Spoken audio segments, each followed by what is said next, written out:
Ada suatu perkataan yang baik berkata seperti ini. Ketika kita belajar, tidak akan membuat kita langsung meraih kesuksesan. Tetapi orang sukses adalah pembelajar sejati. Mari kita sama-sama belajar dan menyimak dengan baik. Semoga bermanfaat buat kita semua.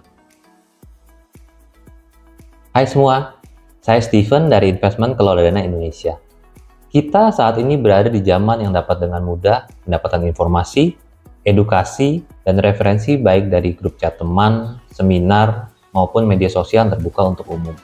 Tetapi, di tengah kemudahan dan banyak informasi yang ada, seringkali justru membingungkan kita. Ada yang bilang, wah ini naik. Ada yang bilang, ini turun. Ada yang bilang, hindari ini. Yang satu bilang, ini yang terbaik. Mana yang benar ya? Hari ini, kita akan belajar memahami sudut pandang dari sumber yang kita baca atau referensi atau orang yang dari kita dengar, agar kita tidak keliru dalam menyimpulkan informasi. Yang pertama, kenali sumber atau orang yang kita dengarkan. Setiap orang bebas berpendapat, jadi kita perlu menyaring sumber atau orang atau referensi yang akan kita dengarkan. Ada orang yang berpendapat optimis ataupun pesimis. Optimis maupun pesimis tidak ada yang salah.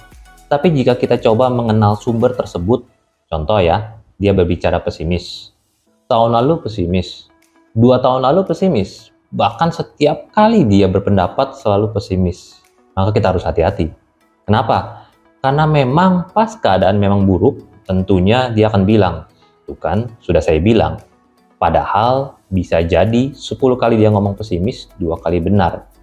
Saya jadi ingat satu perkataan dalam bahasa Inggris yang mengatakan seperti ini. Even a broken clock is right twice a day. Jam yang rusak bisa benar 2 kali dalam 1 hari. Mengerti maksudnya kan? Jadi bukan karena analisanya tepat, tetapi karena selalu negatif, maka begitu keadaan negatif dengan sendirinya akan benar. Yang kedua, kenali jangka waktu dari orang yang kita dengarkan. Ini seringkali menimbulkan kesalahpahaman dari orang yang mendengarkan. Contoh, ada sumber yang mengatakan di awal tahun ini barang ABC akan naik. Kita yang mendengarkan bisa saja menyimpulkan, kalau begitu kita ikut ke barang ABC, misal harganya 1000. 2 bulan kemudian harganya turun menjadi 800. Lalu kita mulai berpikir, sumber ini kurang akurat. Tapi menjelang 3 bulan tutup tahun, harganya berbalik dan naik ke harga 1200. Apakah pernyataan sumber tersebut salah? Tidak, karena harganya dari 1000 menjadi 1200, walaupun di tengah-tengah ada penurunan ke 800. Karena yang disebutkan tadi, tahun ini barang ABC akan naik. Kita sebagai orang yang mendengarkan, perlu memahami jangka waktu yang dimaksud. Tahu dari mana jangka waktunya? Paling mudah memang ditanyakan langsung. Untuk jangka waktunya berapa lama? Tetapi jika kita tidak bisa bertanya, saya ada tips. Jika sumber tersebut adalah seorang ekonom, pembuat kebijakan, pemimpin bisnis, biasanya jangka waktunya jarang yang 3 bulanan, lebih ke arah tahunan. Kecuali disebutkan secara rinci. Tetapi jika sumber tersebut adalah seorang trader, jangka waktunya bisa saja lebih pendek. Jadi, kita pahami jangka waktu yang dimaksud agar kita tidak salah dalam menyimpulkan. Yang ketiga, menyaring opini-opini yang ekstrim. Tidak dipungkiri, opini-opini yang ekstrim justru lebih disukai oleh orang, karena dianggap berbeda dan cenderung bisa viral. Apalagi sumber yang dimaksud adalah tulisan dengan judul yang tidak sesuai dengan isinya, atau yang kita kenal dengan clickbait. Tentu hal ini bisa sangat berbahaya jika kita bisa langsung percaya penuh dengan judul tanpa menguji asumsi yang diberikan.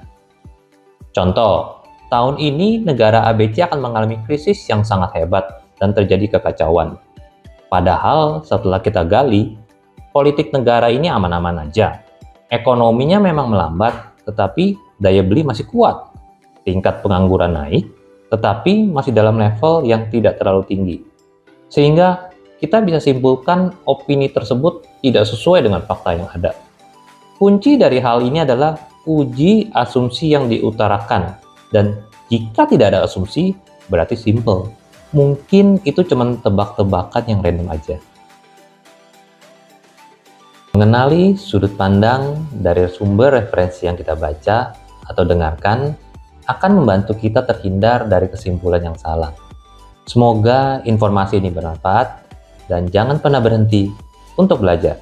Selamat berinvestasi.